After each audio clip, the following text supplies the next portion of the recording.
ہر انسان کی زندگی میں وہ لمحے آتے ہیں جب سب کچھ اس سے چھن جاتا ہے، دعائیں بے اثر لگتی ہے، نماز میں سکون غائب ہو جاتا ہے اور دل کہتا ہے کیا اللہ سن بھی رہا ہے؟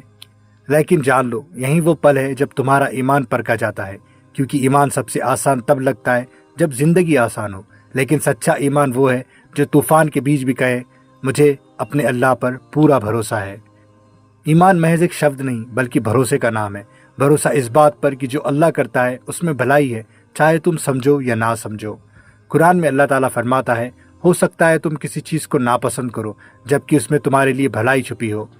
ایمان کی بنیاد 3 چیزوں پر ٹکی ہے، بھروسہ، صبر اور شکر۔ یہی 3 چیزیں مشکل وقت میں دل کو زندہ رکھتی ہے۔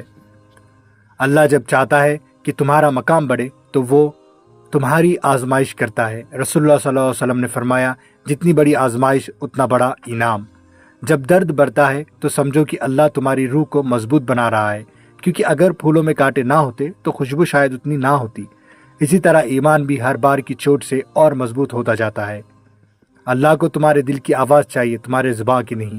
جب دل ٹوٹتا ہے تو آواز صاف سنائی دیتی ہے۔ کئی بار اللہ تمہیں لوگوں سے اس لیے دور کرتا ہے تاکہ تم اللہ کے قریب جا سکو۔ وہ تمہارے آنسو دیکھتا ہے، تمہارا صبر دیکھتا ہے اور کہتا ہے مت ڈرو، میں تمہارے ساتھ ہوں۔ جب حالات خلاف ہو، لوگ تمہیں چھوڑ جائے، دعائیں جواب نہ دے، تب شیطان فسفساتا ہے دیکھا کچھ نہیں بدلنے والا، لیکن ایمان کہتا ہے سب ٹھیک ہو جائے گا۔ ایمان کو بچانے کے لیے ان 3 چیزوں کو سنبھالے رکھے۔ نماز، کیونکہ یہی تمہارا دل اور روح کا رشتہ ہے رب سے۔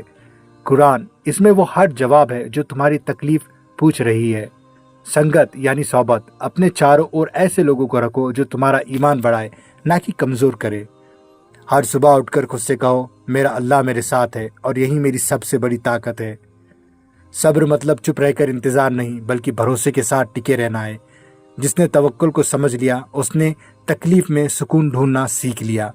رسول اللہ صلی اللہ علیہ وسلم نے فرمایا اگر تم اللہ پر سچے بھروسے سے توکل کرو تو وہ تمہیں اسی طرح روزی دے گا جیسے وہ پرندوں کو دیتا ہے۔ سو جاؤ ہلکے دل کے ساتھ کیونکہ تمہارا اللہ جاگ رہا ہے۔ جب سب کچھ کھو جائے تو دعا کو مت چھوڑو، کیونکہ جو اللہ کو آواز دیتا ہے وہ کبھی بے آواز نہیں رہتا، وہ سنتا ہے، بس وہ وقت چنتا ہے جو تمہارے حق میں سب سے بہتر ہو۔ قرآن میں لکھا ہے اللہ اس پر بھروسہ کرنے والوں کو کبھی ضائع نہیں جانے دیتا۔ ہر بار کی دعا، ہر بار کے آنسو، وہ کچھ نہ کچھ بدل رہے ہیں تمہارے لیے۔ شاید وقت نہیں بدلا لیکن دل کا ایمان ضرور مضبوط ہو گیا ہے۔ ایمان صرف نماز یا روزہ نہیں بلکہ ایک نظریے کا نام ہے جہاں ہر درد اللہ کی رحمت دکھتا ہے اور ہر حال میں الحمدللہ نکلتا ہے۔ جب تمہارا مقصد رب کی خوشی بن جاتا ہے تب تکلیفیں بھی انعام بن جاتی ہے۔ مت سوچو کہ تمہارا ایمان چھوٹا ہے، اگر تم ہر گراوٹ کے بعد اٹھتے ہو تو تمہارا ایمان ابھی بھی زندہ ہے۔ ایمان کا سفر آسان نہیں لیکن خوبصورت ہے۔ ہر آنسو، ہر دعا، ہر صبر، یہی تمہارا سرمایہ ہے۔ یاد رکھو اللہ تمہیں توڑتا نہیں، وہ تمہیں بناتا ہے۔ وہ تمہیں کھونے نہیں دیتا، وہ تمہیں خود کے قریب لاتا ہے۔ اور ہر بار کی مشکل صرف یہی کہتی ہے اپنا بھروسہ اب انسانوں سے ہٹا کر اپنے اللہ پر رکھو۔ یا اللہ ہمارے ایمان کو مضبوطی دے، ہمارے دل کو سکون دے، تاکہ تیرا نام لیتے ہوئے ہم ہر طوفان میں بھی ڈٹے رہے۔ اور اگر مجھ سے کوئی اس ویڈیو میں غلطی ہوئی ہو تو اللہ مجھے معاف فرمائے، آمین۔